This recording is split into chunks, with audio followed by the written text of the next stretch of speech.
오늘 이 시간 우리 함께 하신 우리 모든 성도 여러분들에게 하나님을 경외하는 자에게 베푸시는 생명의 충만함에 이르게 하시는 은혜가 함께 하시기를 주의 이름으로 축원드립니다. 여러분, 우리가 세상을 볼 때에 뉴스라든가 신문 이런 것들을 볼 때에 이 세상에는 어용 단체라는 것이 존재한다라는 것을 알게 됩니다. 어용 단체라는 것은 정부의 입장을 대변하는 단체. 우리가 좀 나쁘게 부정적인 의미로 정권의 나팔수 이런 식으로 표현하기도 하죠. 그런 역할로 가장 대표적인 것이 언론이 있겠습니다.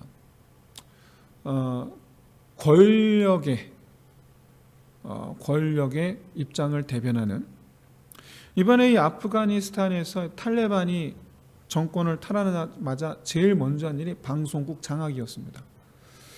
근데 이건 아프가니스탄뿐만 아니라 어느 나라고 독재를 하고자 하는 사람은 일단 먼저 방송국, 언론부터 차지하고 봅니다. 오늘 본문에는 이와 같은 이 정부의 입장을 대변하는 단체가 등장합니다. 바로 400명의 선지자 그룹입니다. 이 선지자들을 굳이 표현하자면 궁정 선지자 이렇게 말씀드릴 수 있을 것 같습니다. 여러분, 다윗 시대에도 궁정 선지자가 있었습니다. 바로 누구냐면 나단입니다. 근데 나단은 궁정 선지자이지만 다윗의 입장을 대변하지 않았습니다.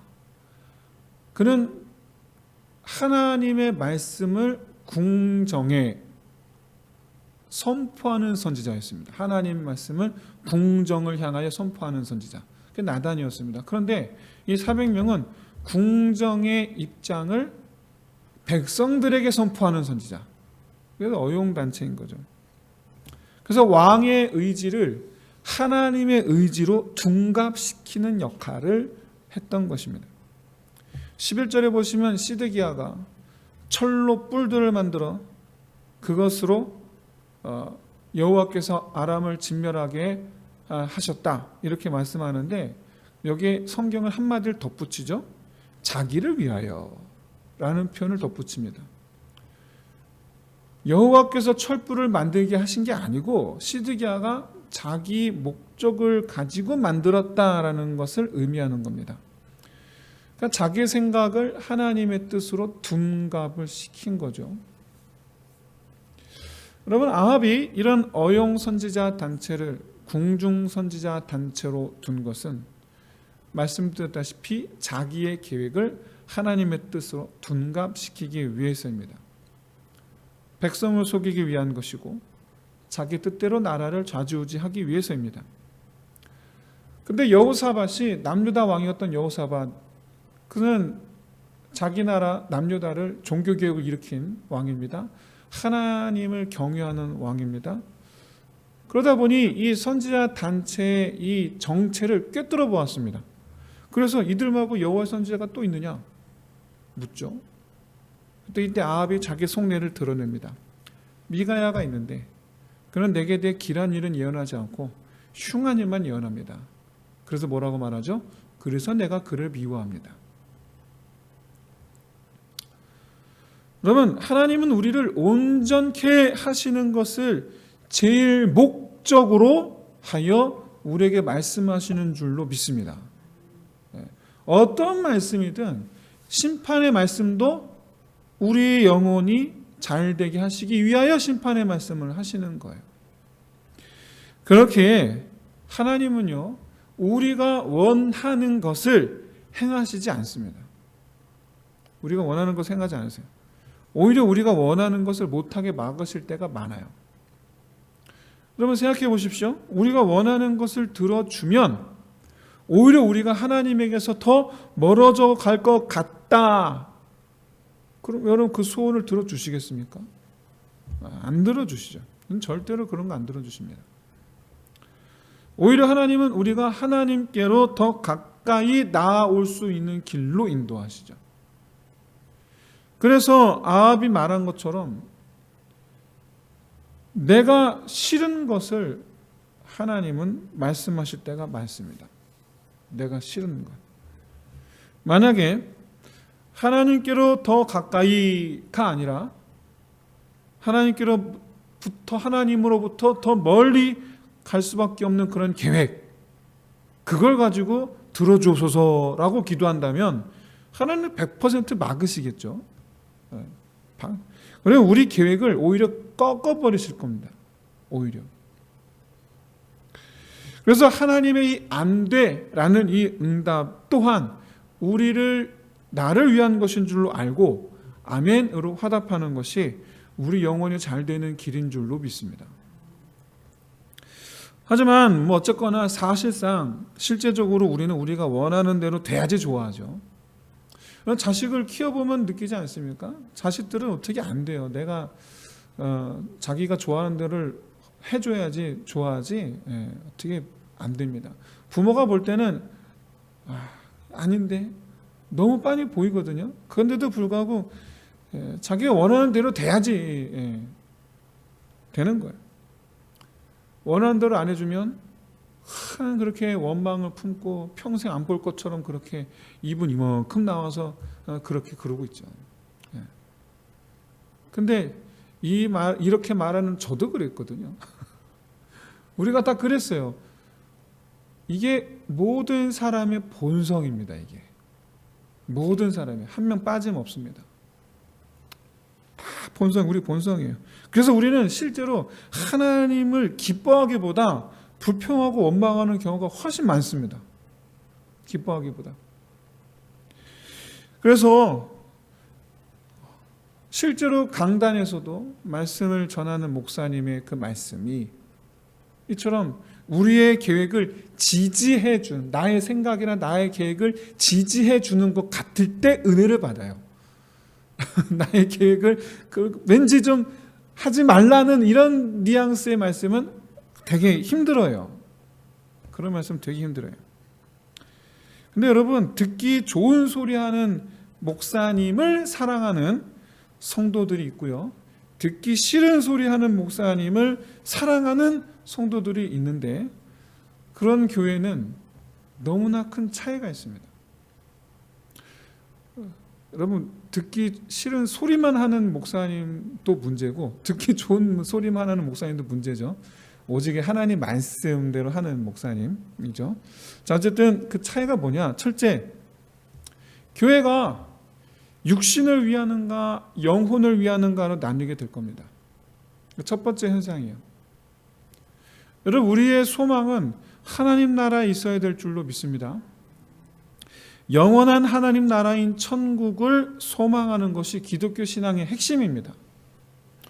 그렇기 때문에 세상적인 것을 배척해서는 안 되지만 그렇다고 해서 소망하면 안 되겠죠. 세상적인 것을 그저 주님 주신 것에 만족하고 우선순위로 삼아야 될 것은 자기 영혼이죠. 내 영혼이 잘 되는 그걸 우선순위로 삼아야 됩니다. 하지만 여러분, 대부분의 사람이 세상을 사랑하죠. 더 많이, 더 크게, 더 높이 이런 세상적 가치관을 좋아합니다. 사랑합니다. 그게 우리 본성이라서 그렇습니다. 이거 우리 본성이에요. 누구도 예외가 없습니다. 목사님들도요, 더 큰 교회 좋아하지 작은 교회 안 좋아합니다. 그렇지 않겠어요? 이게 사람의 본성이에요. 더 크게, 더 넓게, 더 높이. 그렇기 때문에 목사님이 세상을 사랑하는 우리 마음을 흡족하게 하는 말씀을 주로 하시고 성도들이 그것을 기뻐한다면 그 교회는 자연스럽게 세상을 소망하고 육신적으로 나갈 수밖에 없어요. 여러분, 이 산지를 내게 주소서 라는 설교를 가지고 나는 이 설교를 가지고 생각해 보십시오. 하나님께서 우리에게 이 세상의 땅을 허락하시고 그러면서 무슨 분양권 얘기가 그럼 되겠습니까? 근데 그런 말씀 하시는 분이 있더라고요. 하지만 여러분, 목사님이 세상 사랑하는 우리 마음을 괴롭게 하는 말씀을 주로 하시고, 그런 말 괴롭게, 성도들이 그걸 뼈아프게 받아들인다면, 그걸 괴롭죠. 그런 말 들으면 괴로운 게 사실입니다. 하지만 그것을 뼈아프지만 받아들인다면 그 교회는 자연스럽게 세상을 경계하고 영적으로 나아가는 교회가 될 줄로 믿습니다. 두 번째로, 교회가 자기를 높이는, 교회 안의 성도들이 자기를 높이는 교만으로 넘치는, 반대로 자기를 낮추는 겸손이 넘치는 교회가 될 것인가를 나뉘게 된다. 교만과 겸손으로. 여러분, 신앙의 근본은 죄인에게서 의인으로 변화되어 가는 과정입니다. 여기 신앙의 본질이에요. 우리가 다 죄인이잖아요. 우리가 다 죄인인데 죄인으로부터 출발해서 점점점 하나님의 형상을 닮아가는 의인이 되어가는 과정이 우리 신앙 생활이에요. 아직 우리는 죄인이지만 한편으로는 의인이 되어가는 과정 중에 있다. 그런데 목사님이 듣기 좋은 말씀하시고 그걸 좋아하면 죄인의 상태에 머물러 있는 거예요. 무슨 말이냐? 자기가 신앙생활 잘하고 있는 줄로 알아요. 나 같은 사람 없는 거예요. 교회는 교만한 사람들로 넘치는, 자기 죄를 깨닫지 못하고 죄가 죄인지도 모르고 자기는 그저 잘하고 있는 줄로 아는. 근데 목사님이 자꾸 듣기 괴로운 소리, 나의 그 죄를, 나의 허물을 자꾸 끄집어내고 잊었던 것도 끄집어내고, 근데 그런 말씀을 하실 때 성도들이 그 또한 정말 그야말로 내 살 깎는 그런 심정으로 받아들이면 우리의 그 허물, 죄의 모습을 벗어버리게 될 줄로 믿습니다. 그게 의인이 되는 거예요. 의인이 되어가는 거예요. 그러므로 그러한 교회는 자기가 죄인됨을 잘 알고, 자기 죄인됨을 잘 알고 인정하는 겸손한 사람들로 넘치게 될 줄로 믿습니다. 세 번째로, 교회는 능력을 중요시 여기는 교회, 반대로 사람을 중요시 여기는 교회로 나뉘게 될 것이다. 그러면 하나님의 뜻은 사람을 살리는 것에 있는 줄로 믿습니다. 그렇기 때문에 그 사람이 어떤 사람이냐는 그렇게 중요하지 않아요. 그 사람이 도둑이냐, 심지어 살인자냐, 엄밀히 말하면 교회는 그런 거 따지면 안 됩니다. 엄밀히 말하면. 그런데 말이죠, 이 세상은요, 어떤 사람인가를 중요시 여깁니다. 세상적인 것에, 세상적인 가치에 비중을 두는 사람은 당연히 세상에서 인정받는 사람을 가까이 하고, 그렇지 않은 사람은 가까이 하지 않습니다. 단적인 예로 말이죠, 여러분, 결혼 아무나 시키지 않습니다. 단적인 예로, 소위 수준에 맞는 사람들끼리 결혼해야 한다고 그렇게 믿습니다. 근데 교회 안에 그런 분들 많아요. 만약에 교회에서 목사님이 이렇게 세상적 가치를 중요시 여기는 것을 긍정적으로 말씀하시고, 그렇지, 수준이 맞는 사람들끼리 해야지, 그러면 그 교회는 그 수준에 있는 사람들만 모이는 거겠죠. 세상적인 능력을 중요시 여기는 가치관, 그런 가치관을 가진 사람들로 그 교회는 가득하게 되겠죠. 그래서 교회는 소위 능력 있는 사람만 넘치게 되겠죠. 어느 교회에서 성가대에 실력 있는 사람을 모집하기 시작했습니다. 그러다 보니까 세상에 몰랐는데 그분이 음대 교수였던 거예요. 늘 조용히 교회만 왔다 갔다 하시던 분이. 그래서 그분을 지휘자로. 알고 봤더니 그 친구가 성악 테너 전공자예요. 알고 봤더니 바이올린 전공자예요. 알고 봤더니 첼로 전공자예요. 성가대는 아무나 못 들어가는 성가대가 됩니다. 아무나 못 들어가요. 아무나.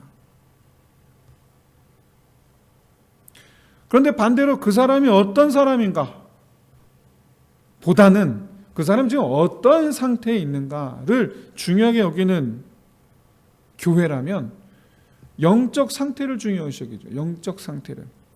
목사님이 영적 가치를 세상적 가치보다 더 중요시 여기는 말씀을 전하고, 성도들이 그것을 있는 그대로 순전하게 받아들인다면, 그렇게 해서 영적인 것을 중요시 여기는 그런 교회 안에는 영적으로 가난한 사람을 돕고자 하는 그런 충만한 성도들로 넘쳐나게 될 줄로 믿습니다.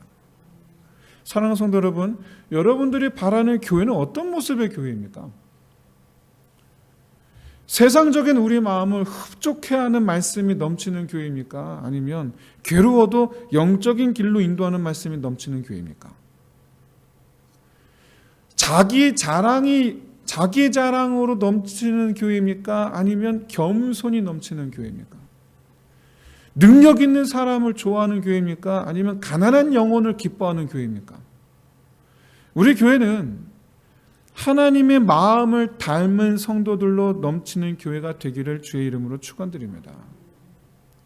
아합은요, 자기를 위한 이 어용 선지자 단체를 곁에 둠으로 자기 스스로 영적인 길로 나아가는 길을 막았죠. 그럼 여기 제가 질문 또 하나 더 드리겠습니다. 여러분, 듣기 괴로운, 마음을 괴롭게 하는 이 하나님 말씀에 귀를 닫아버린 사람이 다스리는 북이스라엘은 과연 어떤 결과를 맞이하게 될까요? 어떤 결과를 맞이했습니까?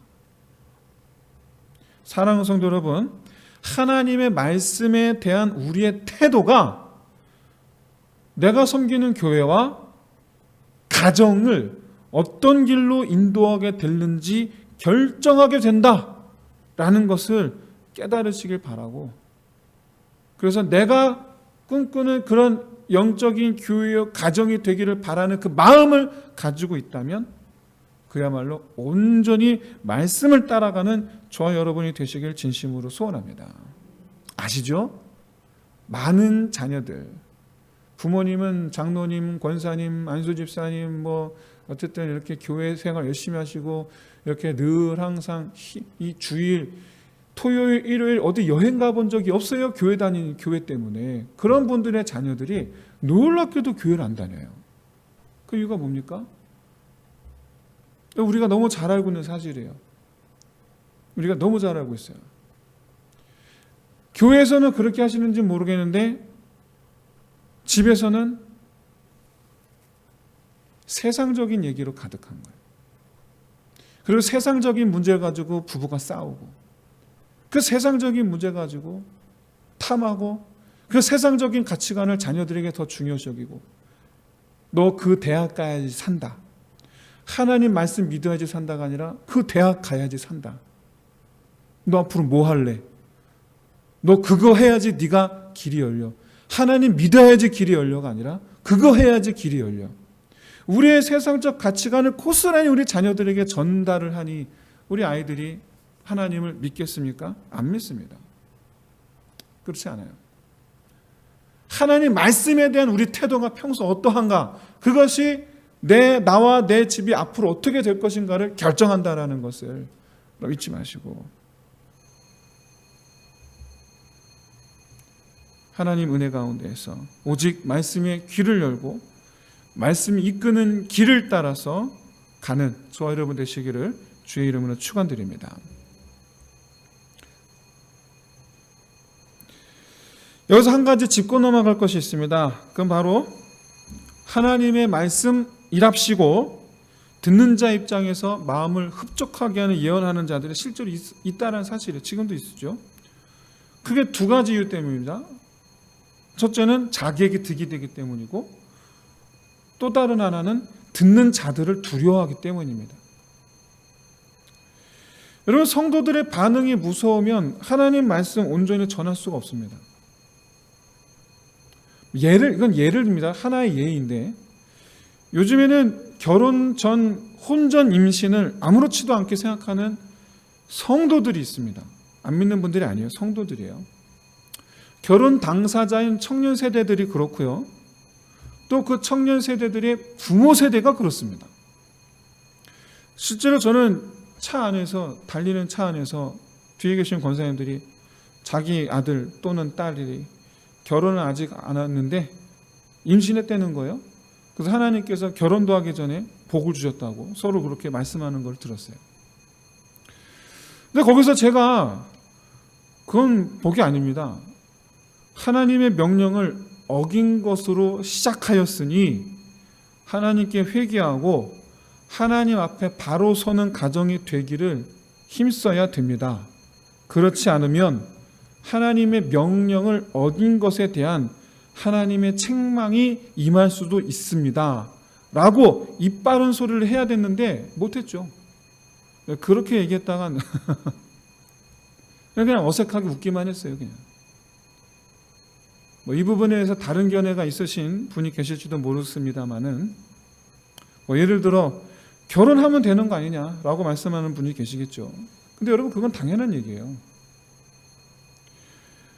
임신하고 임신기 했으면 당연히 결혼해야죠.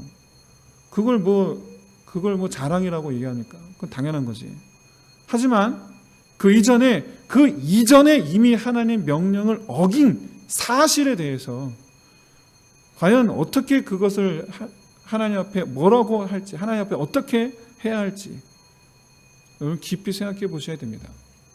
하나님의 명령은 A부터 Z까지 다 하나부터 열까지 온전히 지켜야 되는 것이 하나님의 말씀인 줄로 믿습니다. 온전히 지켜야 되는 거예요. 온전히. 결과만 좋으면 과정은 됐다라는 식은 여러분 그거는 굉장히 위험한 생각입니다. 돌아와서 여러분 이렇게 저처럼 성도들의 반응이 무서우면 하나님의 말씀 있는 그대로 못 전합니다. 하나님의 말씀은 책망의 옷을 입은 것이지만 궁극적으로 우리의 영혼을 구원하고 우리 영혼이 잘 되는 길로 인도하는 목적을 가졌다. 그렇게 진정으로 성도들을 사랑한다면 잘못되는 길로 가는 성도들에 대해서 하나님의 책망의 옷을 입은 말씀을 담대하게 전할 수 있어야 될 줄로 믿습니다. 여러분의 담임 목사가 그런 목사님 되기를 위해서 기도해 주시기를 주의 이름으로 축원드립니다. 또 자기에게 득이 되는 일이기 때문에 하나님 의도와 상관없이 성도들이 듣기 좋은 말씀 전하는 목사님 있죠. 그건 뭐 제가 여러 말 할 것도 없이 여러분 너무나 잘 아시리라 믿습니다.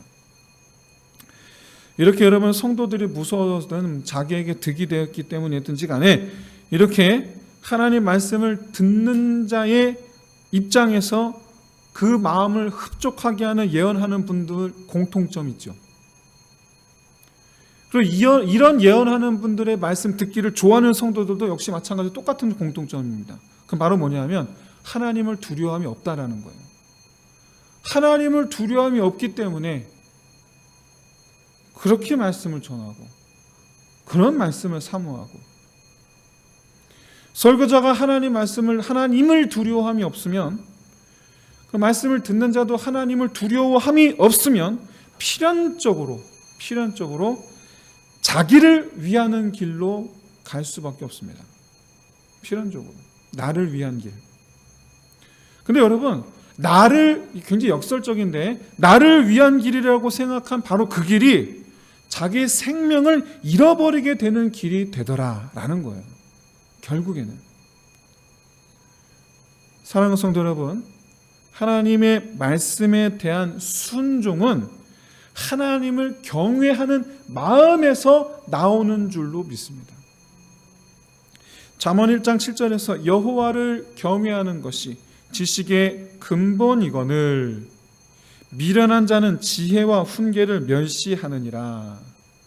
하나님의 지식, 말씀을 사모하는 자는 즉 하나님을 경외하는 자예요. 그런데 그 말씀을 멸시하는 자는 즉 미련한 자예요. 미련하다는 말은 무슨 뜻입니까? 하나님을 경외하지 않는 자라는 뜻이에요. 잠언 9장 10절에서는 여호와를 경외하는 것이 지혜의 근본이요 거룩하신 자를 아는 것이 명철이니라.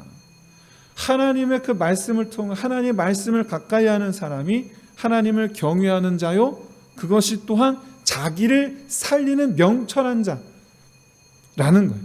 간단하게 말하면 여호와 하나님을 경외함이 곧 하나님을 아는 지식의 근본이다. 하나님을 아는 지식은요 하나님 어떤 분인지를 아는 것을 뜻하고 하나님의 뜻을 아는 것을 말씀합니다. 그렇기 때문에 하나님의 두려움이 없으면 하나님의 뜻과 상관없는 삶을 살게 될 수밖에 없습니다. 반대로 하나님을 두려워함이 있어 하나님을 경외한다면 당연히 하나님의 뜻을 따를 수밖에 없습니다. 그래서 예수님은 열매로 그들을 알리라 라고 말씀하셨어요. 열매, 행위, 불순종의 열매, 순종의 열매. 불순종의 열매는 심판을 받게 되리라 라는 말씀이고, 순종의 열매는 구원을 받으리라는 거죠. 사랑하는 성도 여러분, 우리는요 예수님을 믿으면 구원받는다라고 말합니다. 근데 사실 여러분 이것은요 반쪽짜리 시험 문제를 냈을 때 어떤 사람이 구원받습니까? 라는 시험지 문제를 냈을 때 예수님을 믿는 사람이 구원받습니다 라고 답을 적는다면 50점이에요. 50점이에요. 왜 그렇습니까? 성경은요 순종이 믿음의 열매다 라고 말씀하고 있기 때문이에요. 그래서 우리는요 이렇게 말해야 돼요. 믿음으로 구원받고 구원받아 순종한 데까지 순종하는 사람, 믿고 순종하는 사람이죠. 줄여서 믿고 순종하는 사람이 하나님 나라 들어갑니다. 믿고 순종하는 사람. 굳이 장황하게 보다 더 신학적으로 좀 더 정확하게 장황하게 이걸 풀어서 말씀을 드린다면 나를 위하여 죽으신 예수 그리스도를 믿음으로 말미암아 내 죄 사함을 받고 그렇게 나를 위하여 죽으시고 또 나를 장차 하나님 백성 삼으시기 위하여 부활하셔서 왕이 되신 예수 그리스도, 그 예수 그리스도 왕이 되신 예수님을 따르기로, 예수님께 순종하기로 작정한 사람이 장차 그리스도의 백성이 될 줄로 믿습니다. 이게 100점짜리죠. 이게 100점짜리예요. 예수를 믿고 순종하기로 작정하여 삶 가운데에 순종의 열매를 맺는 사람. 저는 그래서 우리나라 교회가 안타깝습니다. 반쪽짜리만 가르치는 거예요. 그래서 반쪽짜리 성도들이 너무 많아요. 믿기만 하는 사람, 믿기만 하는 사람, 순종 없이 믿기만 하는 사람이 너무 많아요. 그건 잘못 가르쳤기 때문에 그래요.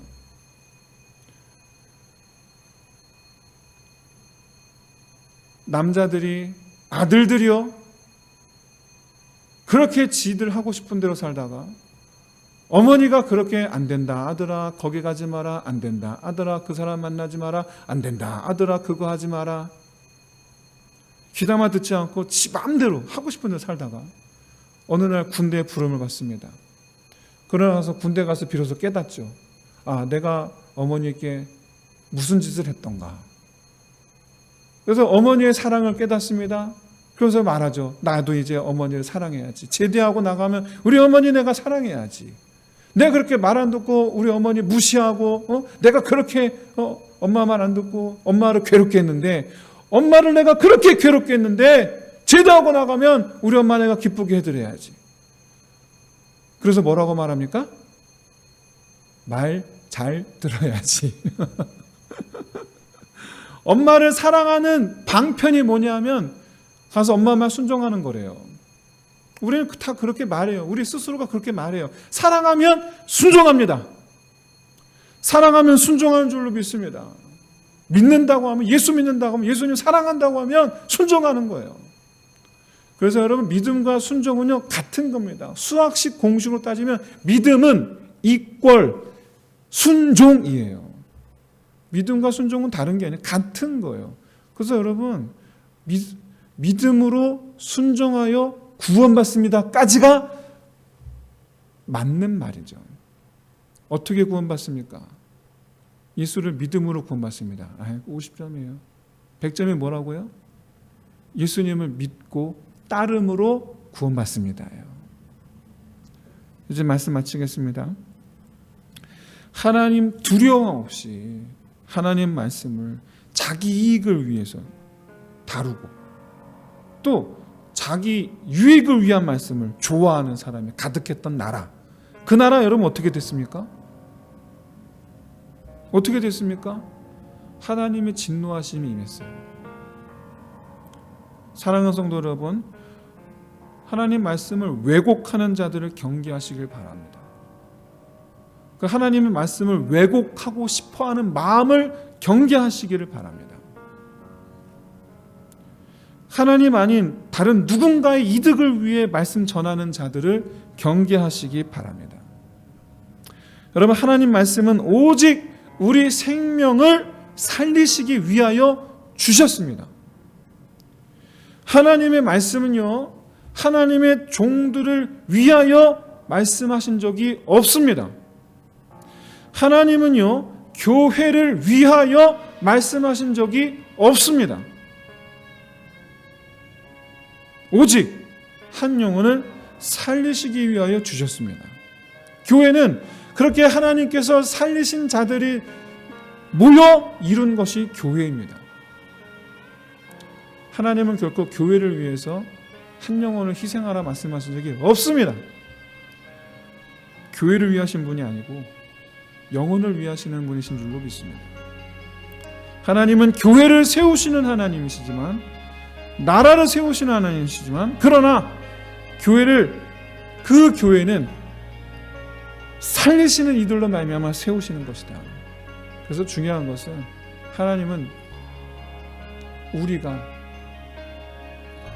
죽음의 길에서 벗어나서 생명의 길로 들어서는 것, 이것을 하나님은 원하시고 바라시고, 이걸 위해서 계속해서 창세기부터 요한계시록 계속해서 말씀하시고, 이걸 위해서 때로는 칭찬의 말씀으로, 때로는 채찍의 말씀으로.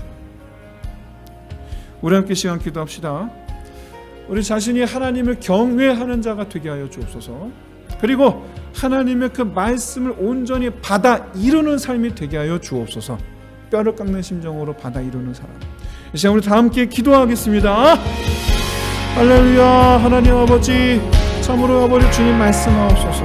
아버지, 그 말씀으로 말미암아 아버지 내 살을 꺾더라도, 내 뼈를 꺾더라도, 깎더라도 하나님의 정말 참으로 주여 원하건대 그 말씀이 온전히 내게 이루어지리이다.